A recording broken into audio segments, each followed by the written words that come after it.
Salam, hər vaxtınız xeyir olsun. Gəlin, bugün sizinlə OTK-nın keçirdiyi 9-cu sinif buraxılış imtahanının sınaq imtahanına baxaq. Deməli, baxırıq 56-cı sual ingiliscəsində birinci sual bununla başlayır. Baxırıq variantlara little, few, a lot of, much. Bunlar hansının qaydasıdır? Quantifiers. Baxıram nöqtələrdən sonra explanations cəmdə olduğuna görə deməli, mən burada nə götürməliyəm? Hansı quantifierslər cəmdə işlənirdi? Yazaq. Many, few, a lot of, several. Burada ona görə little-la much-a çıxıram. Ona görə ki, bunlar tək və sayıla bilməyənlərlə işlənir. Düzgün. Cavabımız 2, 3. A bəndi. 57. 57-də bizdən altına xətt çəkilən sözün mənasını, daha doğrusu sinonimini soruşur. Sinonim relationship sözünün mənası əlaqə deməkdir, münasibət. Daha doğrusu münasibət. Sinonimini soruşursa, baxıram distance ümumiyyətlə nə deməkdir? Məsafə, competition müsabiqə, separation deməli ayırma, ayrılma, argument mübahisə, yerdə qalır connection ilə əlaqə deməkdir. Ünsiyyət və münasibət və ya əlaqə bunlar sinonimdir. Deməli relationship və connection sinonim gedə bilir. 58-ci suala baxırıq. 58-ci sualda hansı bu sözün izahına, cümlənin izahına hansı söz uyğun gəlirsə onu yazmalıyıq. Feeling sure about yourself. Sure əmin deməkdir. Özünlə bağlı nəsə əmin hiss etmək. And believing. Believe də inanmaqdır və inanmaq ki, sən daha yaxşısını edə bilərsən. Bu nədir? Bu özgüvəndir, düzdür? Özün haqqında əminlik var və inanırsan. Özgüvən, confidence. Cavab A variantıdır. 59. Positive case. Deməli, B variantından başlasaq əgər, yanlış variantları çıxaq, yerdə qalsın doğru variant. Z-dən sonra gələn isimlər cəmdə olmalıdır, yəni S apostrof qəbul etməlidir. B variantı getdi. C variantı həmçinin those-dan sonra gələn isimlər S apostrof qəbul etməlidir. C variantına çıxıram. D variantında apostrof var, S yoxdur. D variantına çıxırıq. Y variantında this, that özündən sonra tək isimlər tələb edir. Burada isə S apostrofdur. Bizə apostrof S-li olan isim lazım idi. Düzgün cavab A variantıdır. 60-da yenidən 2 dənə yiyəlik hal sualını ard-arda salıblar.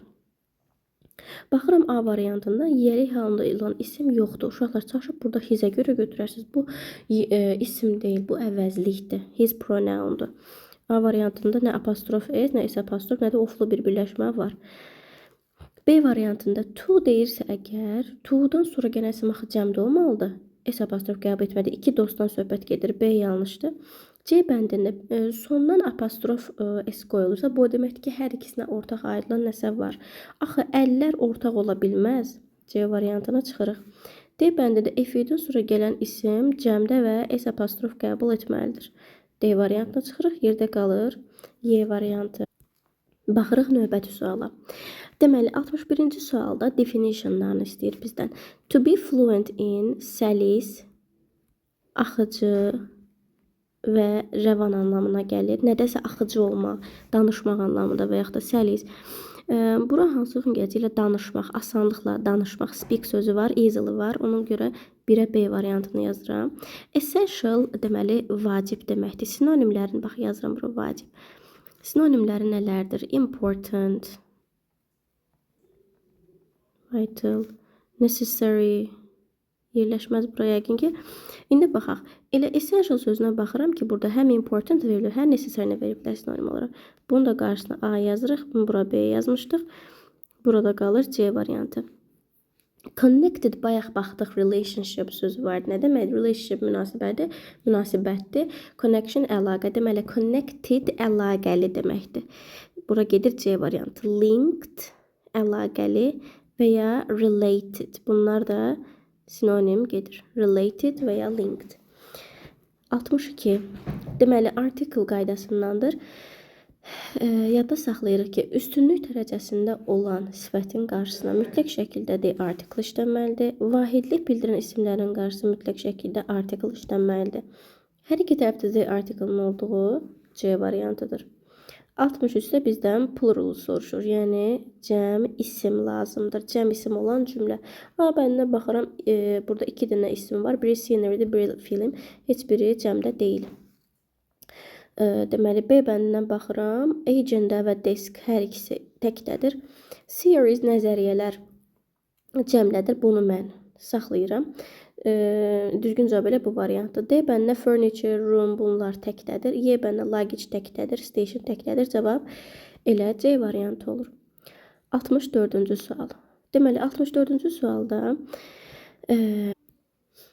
there is answer to support. Deyir ki, hər hansı bir cavab var.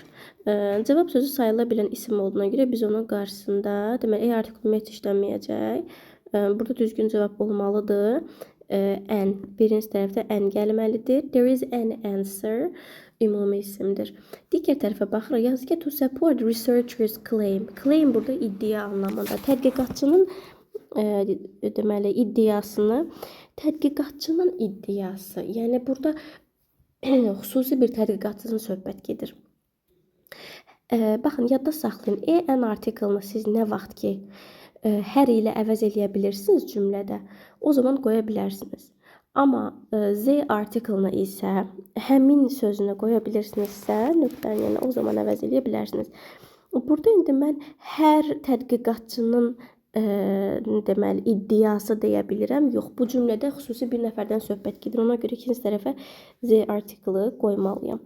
Cavab elə olur, D variantı. 65-də compound, yəni mürəkkəb isimləri soruşur. A bəndinə bu şəkilçilər, hansı şəkilçisi derivativ düzəldir. A bəndi yanlışdır. B bəndində tion, ment derivativ düzəldir. Daha sonra behavior bu sözdə davranış sözüdür deməli. Derivativdir. C bəndi getdi. Daha sonra Y bəndində həmçinin environment sözü compound deyil, yerdə qalır. D variantı backpacking and timetable. 66-da uncountable noun soruşur. Hansı ki sayıla bilməyən lazımdır. O zaman sayıla bilənləri çıxıram. A bəndində car sayıla biləndir. B bəndində book sayıla biləndir. C bəndində notebook sayıla biləndir. Y bəndində cat sayıla biləndir. Düzgün cavab olur. D variantı weather havadı sayılmır. Furniture mebel sayılmır. Wisdom'da müdriklik sayılmır. Mücərrəd isimdir. 67 singular nouns, hansı ki təkdə olan isimləri soruşur. Hardakı təkdə olan isim var. Baxın, centers cəmdədir, outcomes cəmdədir. Bir dənə də belə olsa bizə təkdə olan isim lazımdır. Aha, B bəndə mübtədamız ilə equipment təkdədir. B variantını götürürəm. Sonra C-də giz. Baxın, əgər giz yadınızdan çıxıbsa təkdə deyəcəm nə də ara bax necə olmasa bu cəmdə olur. Sonra country isə cəmdədir. C bəndi gedir. D bəndində oxen deməli cəmdədir, trees cəmdədir, D bəndi gedir. Y bəndində newcomers, yeni gələnlər cəmdədir. Cavab B variantı olur. 68-də soruşur bizdən düzgün antonimlər cərgəsinə.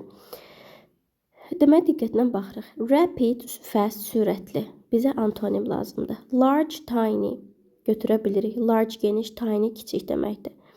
Üçüncüdə brave, courageous. Hər ikisi, brave cəsur deməkdir. Courageous da cəsarətli anlamında deyilir. Cheerful, şən, sorrowful, üzgün, qəmgin. 4-ü götürürük. 5 isə sinonimdir. Intelligent, smart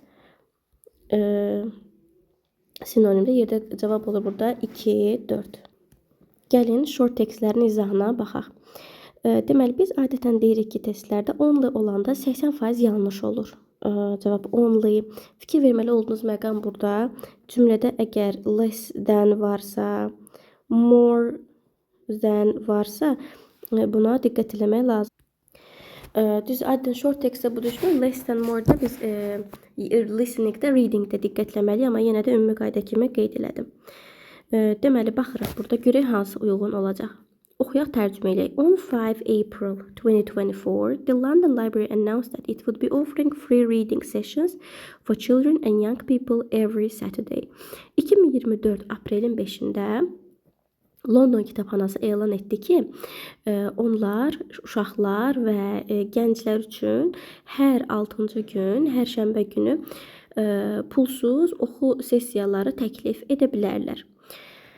A week before the sessions, the library posted on social media and in local newspapers. Deyir ki, sessiyalardan bir həftə qabaq kitabxana belə bir paylaşım elədi sosial mediada və yerli qəzetlərdə. Children were invited to bring their favorite books and read them aloud with volunteers. Uşaqlar dəvət edildilər sevimli kitablarını gətirməyə və onları deməli könüllülər ilə yüksək səslə oxumağa. Onda baxıram mən burada görək yazıb ki, A-bəni only adults can join. Ancaq bax burada adult sözü heç yoxdur. Yazıb children and young people. A-bəndini çıxıram. Only yenə yanlış oldu. B bəndinə the library asks children to bring their favorite books to reading sessions. Kitabxana deyir və yaxud da xahiş edir və ya tələb eləyir uşaqlardan ki, sevimli kitablarını gətirsinlər. Buna deyək ki, bu düzdür. Əgər ağınıza bir sual qalıbsa, C-yə baxırıq. The library didn't make any announcement. Deyir ki, heç bir elan vermədi. Axı elə birinci cümlədə deyir announced. Sonra D variantında yazıb ki, hər gün, every day yoxdur. Axı burada every Saturday var. Ona görə D variantına çıxırım. Y variantına yazıb ki, must pay, ödəniş etməlidir. Amma burada baxın, free yazıb, ödənişsizdir. Freedir. Düzgün cavab elə B variantı. Sonra, Dear Miss Parker, my son David is currently attending art painting classes at your studio. Deyir ki, bu müraciət eləyir, deməli, Mrs. Parker. Mənim oğlum David, currently hal-hazırda deməkdir. Hal-hazırda. Currently hal-hazırda deməkdir. Hal-hazırda iştirak eləyir sizin studyonuzdakı rəsm dərslərində. Unfortunately, due to moving to another city, due to səbəbə görə, ona görə deməkdir. Deyir, başqa bir şəhərə köçdüyümüzə görə o dərslərini davam elətdirə bilməyəcək. Continue. Please let me know how to get a certificate for the classes he has already completed.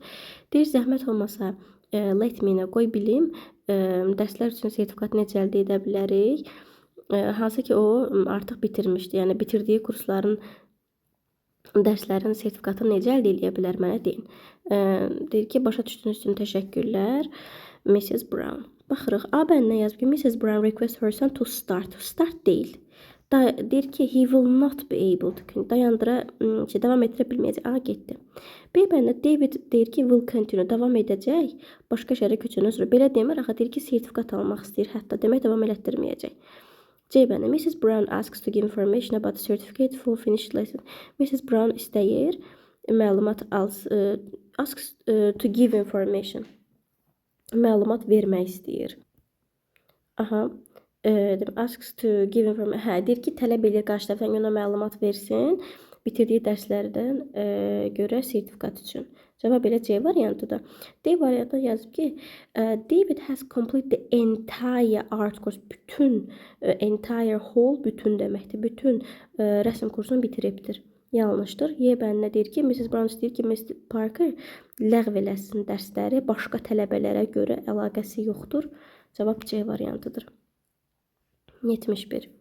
Dear Mr. Harris, I am writing to inform you that our school choir will visit your music center next Friday. Uşaqlar, tutalım ki, burada bəzi sözlərin mənasını bilməniz. Elə vəziyyətdə də, elə halda belə vəziyyətdən çıxmağı bacarmalısınız. Məsələn, A bəninə yazıb ki, Mrs. Lane, məktubu yazan şəxs, dəvət eləyir Mr. Harris'i qoşulsun school choir. Onu qoşulmağa dəvət eləyir, yoxsa deyir ki, bizim uşaqlar gələcək, siz ona workshop hazırlayın. Baxın. Bu hissədə. You could prepare. Siz deyir ona workshop hazırlayın. Uşaqlar görməyə səbirsizlənir. Uşaqlar gələcəklər. Onlar qoşulmur. Daha sonra B bəninə baxaq. Mrs. Lane asks to organize a small workshop for the short students. Mrs. Lane xahiş edir ki, balaca bir workshop. Bəli, elə B variantıdır. C variantına yazıb ki, mahnı oxumağa görə gəlmək istəyirlər. Heç orada mahnı oxumaq varmı? Orada yazıb ki, learn about. Öyrənmək istəyirlər sadəcə tarixinlə bağlı, history of music.